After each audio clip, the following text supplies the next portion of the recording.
To everyone. Section 143A of NI act जो कि ये प्रोवाइड करती है इंटरिम कंपनसेशन ग्रांट करती है against the drawer of the cheque. तो ये तो हमें समझ में आ गया, बट जब आप सेक्शन 143A को पढ़िएगा, इसके सब सेक्शन के क्लॉज ए और बी को पढ़िएगा, तो वहाँ पे दिया हुआ है कि इंटरिम कंपनसेशन कब कब ग्रांट किया जाता है। Summary cases, summons cases, if accused person pleads no guilty, और इसके क्लॉज बी में पढ़िएगा in any other cases upon the framing of the charge. तो हमें एक बात तो पता होगा और ये क्वेश्चन अराइज होना चाहिए कि जो मैक्सिमम पनिशमेंट है सेक्शन 138 ऑफ एनआई एक्ट में, वो तो अप टू 2 ईयर्स होता है। तो फिर यहाँ पे इंटरिम कंपनसेशन में समरीली और समन केस की बात की गई है, और फिर सेकंड क्या बोला गया है, in any other case upon the framing of the charge. तो ये कैसे पॉसिबल होगा, क्योंकि अप टू 2 ईयर्स में तो हमारा समन केस की तरह ट्राई करना चाहिए, बट यहाँ पे समन और समरी भी दे रखा है, प्लस क्या दे रखा है, upon the framing of the charge. तो मैं आपको एक्सप्लेन करूँगी, और सुप्रीम कोर्ट ने इसी जजमेंट में, क्योंकि मैंने अपने प्रीवियस जजमेंट में ये बताया था कि जो इंटरिम कंपनसेशन होता है वो डिस्क्रिशनरी इन नेचर होता है, मैंडेटरी नहीं होता है। बट इसी केस में सुप्रीम कोर्ट ने इसको भी समझाया, उसके भी पैरा को आप नोट डाउन कीजिएगा। तो कोर्ट ने यहाँ पे ये बताया कि जो मैक्सिमम पनिशमेंट है section 138 of the NI act, इसमें अप टू 2 ईयर्स होता है। तो इसके लिए हम जानेंगे कि जो अप टू 2 ईयर्स का केसेस होता है, तो इसमें ये क्या समन केस की तरह ट्राई किया जाएगा, या इसको वारंट केस की तरह, या समरीली केस की तरह या समरी ट्राई चलेगा। तो आप इसके लिए clause W read with clause X of subsection 2 of the CRPC को पढ़ेंगे तो क्लियर होगा। The cases under section 138 of NI act are triable as a summon cases. तो इससे तो ये क्लियर हो रहा है, क्योंकि आप section clause W read with clause X को पढ़िएगा सेक्शन 2 को, तो ये क्लियर होगा कि जो एनआई एक्ट का मैटर है उसे हमें समन केसेस की तरह ट्रायल करना चाहिए, क्योंकि इसमें पनिशमेंट तो अप टू 2 ईयर्स का होता है। बट आपको पता होना चाहिए कि जो एनआई एक्ट है ये स्पेशल एक्ट है, और जो CRPC था वो एक जनरल एक्ट था। और ये इसलिए इम्पॉर्टेंट हो जाता है क्योंकि BNSS में भी सेम यही सारे सेक्शन हैं, बट वही है कि नंबर चेंज है। तो आप उन सारे सेक्शंस को खुद से सर्च कीजिए। अगर आपको नहीं पता हो तो मुझे बताइएगा, मैं कमेंट बॉक्स में बता दूंगी CRPC के उन सारे सेक्शंस को भी जो मैं यहाँ पे रेफ़र करूँगी। तो कोर्ट ने यहाँ पे ये बोला कि हाउएवर सब section 1 of the section 143 provide करती है एनआई एक्ट की, not with standing anything content in CRPC के किसी बात के होते हुए भी जो मजिस्ट्रेट होते हैं वो कंप्लेंट केस को ट्रायल कर सकते हैं और एडॉप्ट कर सकते हैं एज अ समरी प्रोसीजर, जो कि समरी प्रोसीजर के सेक्शंस कहाँ पे प्रोवाइड कर रखे हैं, अंडर सेक्शन 262 टू 265। तो इसको मजिस्ट्रेट जो है CRPC के किसी बात के होते हुए भी ये जो कंप्लेंट केस है इसको अडॉप्ट करेंगे एज अ समरी ट्रायल की तरह। ये आपको क्लियर हो गया। फिर कोर्ट ने ये भी बात बताई, और इसी सेक्शन में भी दे रखा है सेक्शन 143 में, कि when at the commencement of the trial start होने के बाद और during the course of the summary trial, और समरी ट्रायल के ड्यूरिंग कोर्स में अगर कोर्ट को ये अपीयर्स होता है कि जो सेंटेंस है वो एक्सीड कर रहा है up to 1 years, then court यहाँ पे क्या करती है, और एनी अदर रीजंस, कोई भी अदर रीजंस हो, या तो कोर्ट को ये लगता है कि इसमें जो पनिशमेंट है वो 1 ईयर से ज़्यादा एक्सीड कर रहा है या इससे ज़्यादा दिया जाना चाहिए, या कोई भी ऐसा रीज़न जिससे कोर्ट को लगता है कि ये अनडिज़ायरेबल होगा कि हम इसे एज अ समरीली ट्रायल चलाएं, देन इस केसेस में क्या होता है, the case shall be tried as in the manner provided by the CRPC। Then यहाँ पे जो केस होगा उसको ट्राई किया जाएगा उस मैनर में जो मैनर प्रोवाइड किया गया CRPC में। तो क्या होगा, therefore the complaint under section 138 becomes a summon cases in such contingency.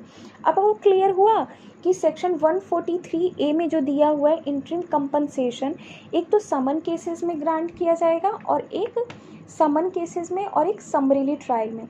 तो समरेली ट्रायल कोर्ट चलाती है, क्यों? क्योंकि सेक्शन 143 प्रोवाइड करती है कि ऑल्दो ये क्यों ना ये जो 138 का जो मैटर है उस 2 ईयर्स का इम्प्रीजमेंट है, बट इसे हम एज अ समरेली ट्रायल चलाएंगे। सेक्शन 143 ये मैंडेट करती है। बट साथ में ये भी बात है कि अगर सेंटेंस जो है वो 1 ईयर से ज़्यादा एक्सीड कर रहा है और कोर्ट को ऐसा लगता है कि समरेली ट्रायल नहीं चलाया जाना चाहिए, तो उस केसेस में वो उस मैनर के अकॉर्डिंग चलाएगी, उस मैटर को ट्रायल करेगी जैसा कि सीआरपीसी में प्रोवाइड किया गया है। तो यहाँ पे क्या होगा, therefore the complaint under section 138 वो हो जाएगा समन केस में चेंज हो जाएगा इन सच कंटिजेंसी। इसलिए सेक्शन 143A में दिया हुआ था summarily trial and summon cases.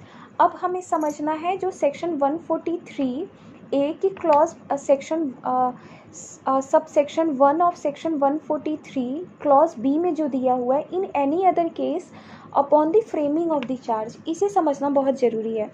तो कोर्ट ने यहाँ पे ये बताया है कि we may note that under section 259 of the CrPC, आप बीएनएसएस के प्रोविज़न को रेफ़र कर लीजिएगा, कि कोर्ट ने ये बताया कि हम जैसे कि जानते हैं we may know that under section 259 of the CrPC subject to what the condition provided said section, उस सेक्शन में क्या कंडीशंस दिए हुए हैं उस कंडीशन के अंतर्गत रहते हुए with in that purview of the section 259 of the CrPC, जो मजिस्ट्रेट होते हैं उनके पास ये डिस्क्रिप्शन होता है कि वो क्या कर सकते हैं, समन केस को क्या करेंगे, चेंज कर सकते हैं, कन्वर्ट कर सकते हैं वारंट केस में। तो ये समझ में आपको आ गया कि यहाँ पे क्या होगा। सबसे पहले तो समरेली ट्रायल चलेगी, फिर समरेली ट्रायल चलते चलते कोर्ट को लगता है कि इसे हमें उस तरह चलाया जाना चाहिए जिस तरह इसको सीआरपीसी के प्रोविजंस में दिए हो उस तरह चलाया जाना चाहिए, क्योंकि इसमें जो पनिशमेंट है 1 ईयर से ज़्यादा एक्सीड कर रहा है या कोई अदर रीजंस जिसमें कोर्ट को लगता है कि हम इसे समरेली ट्रायल के अकॉर्डिंग नहीं चला सकते हैं, उस केसेस में इसे जो सेक्शन 138 का जो कंप्लेंट है वो कन्वर्ट हो जाता है समन केसेस में। फिर समन केसेस में जब कन्वर्ट हो जाता है, फिर अगर मजिस्ट्रेट को लगता है तो मजिस्ट्रेट सेक्शन 259 की पावर को एक्सरसाइज करते हुए यहाँ पे क्या करते हैं, मजिस्ट्रेट समन केस को वारंट केस में चेंज कर देते हैं। अब आपको समझ में आना चाहिए एक और बात कि ओनली इन वारंट केसेस, केवल वारंट केसेस में ही the question of framing of the charge का स्टेज आता है। तो आपको एक बात और क्लियर हो गया कि सेक्शन 143A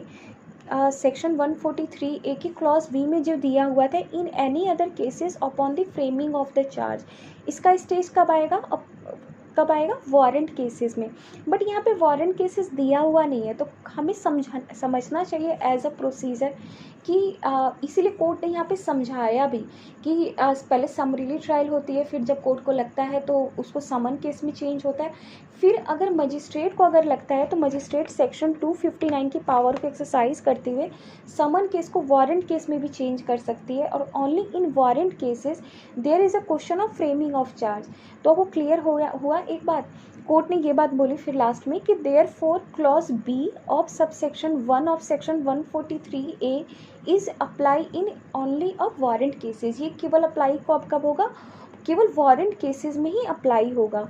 तो आई होप इस वीडियो की तरफ आपको ये चीज़ क्लियर हो गया हो कि सेक्शन 143A की सबसेक्शन 1 में समरीली ट्रायल और समन केसेस का स्टेज समझ में आ गया हो, और इन any other cases upon the framing of the charge भी आपको समझ में आ गया हो। तो यहाँ पे आपको क्लियर हो जाना चाहिए कि in the case of the summarily और summon trial the power of subsection 143 can be exercise. Means कहने का मतलब ये है कि सबसेक्शन 1 ऑफ सेक्शन 143A की क्लॉज ए में तो समरीली और समन केसेस की बात की गई है, और क्लॉज बी में जो बोला गया है ना, इन any other cases upon the framing of the charge, यहाँ पे वारंट केस की बात की जा रही है। फिर कोर्ट ने ना इसी केस में एक और चीज़ आपको बताया, मतलब आपको पता भी होगा वैसे, पैरा नंबर 11 में कोर्ट ने ये बात बताया कि जैसा कि आपको पता होगा कि आप बेयर प्रोविजंस में क्लियर पढ़ पाइएगा कि subsection 5 of section 143A of NI act ये प्रोवाइड करता है कि जो अमाउंट है इंटरिम कंपनसेशन, इसे हम रिकोर्स कर सकते हैं as if were a fine, हम इसे ऐसे रिकॉर्ड्स करेंगे जैसा कि ये फाइन है under section 421 of the CRPC। तो हम जो सेक्शन 143A में जो इंटरिम कंपनसेशन कोर्ट ग्रांट करती है ना, इसे हम एज अ फाइन भी रिकॉर्ड्स करवा सकते हैं। ये कोर्ट ने बता दिया कि यहाँ पे हम फाइन का जैसे रिकवरी करवाते हैं ना, वैसे हम इंटरिम कंपनसेशन का भी रिकवरी करवा सकते हैं सेक्शन 421 ऑफ द CRPC के प्रोसीजर को अप्लाई करते हुए। तो कोर्ट ने ये बात बताया कि therefore by a legal fiction, ये क्लियर हो रहा है हमें, एक लीगल फिक्शन जैसे कि जानते होंगे आप कि टर्म को यूज़ किया जाता है। Therefore by the legal fiction the interim compensation is treated as a fine for the purpose of its recovery. जैसे कि मैंने आपको पहले ही बताया कि इसके रिकवरी के लिए सेक्शन 421 ऑफ द CRPC को कोर्ट अप्लाई कर सकती है इंटरिम कंपनसेशन को रिकवर करवाने के लिए। आई होप इस वीडियो के थ्रू आपको समझ में आया हो ये सारे प्रोविज़न्स। स्पेशली अगर आपको एक चीज़ पता होना चाहिए और आपको पता होगा कि NI एक्ट में ऑल दो जो पनिशमेंट है वो अप टू 2 ईयर्स का होता है, बट उसे हम समरीली ट्रायल के अकॉर्डिंग ही ट्रायल चलाते हैं, क्योंकि इसका सेक्शन 143 में ये बात बोला गया है कि CRPC के प्रोविजंस को फॉलो नहीं किया जाएगा। हम इसे ट्रायल करेंगे एज अ समरीली ट्रायल। तो समरीली ट्रायल का यहाँ पे बताया है कोर्ट ने, बट आप सेक्शन 143 में, और साथ में जब आप इस सेक्शन को पढ़िएगा तो ये भी बता दिया गया है कि इसे कब समन केसेस की तरह ट्रायल करेंगे। बट हमें ये जानना बहुत ज़रूरी था कि इसे वारंट केस में कैसे चेंज किया जाएगा, क्योंकि इंटरिम कंपनसेशन में तो ये बात भी बोला गया है in any other cases upon the framing of the charge.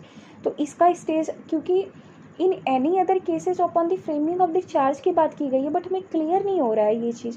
तो इसका मतलब यहाँ पे वारंट केस की बात की जा रही है, क्योंकि वारंट केसेस में ही केवल question of framing of charge की बात आती है, ये स्टेज आती है। तो इसके लिए आपको समरीली ट्रायल में बेसिकली चलेगा केस, जैसे कि प्रैक्टिस में चलता है, बट कोर्ट को लगता है तो कोर्ट इसको समन केस में चेंज करेगी, समन केस के अकॉर्डिंग चलाएगी।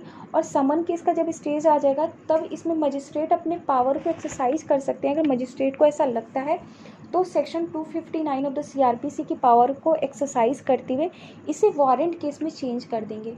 तो अगर वारंट केस में भी चेंज हो जाता है ना ये NI एक्ट का मैटर, तो वहाँ पे भी इंटरिम कंपनसेशन कोर्ट ग्रांट करती है against the drawer of the cheque. तो ये चीज़ आपको समझ में आ गया होगा।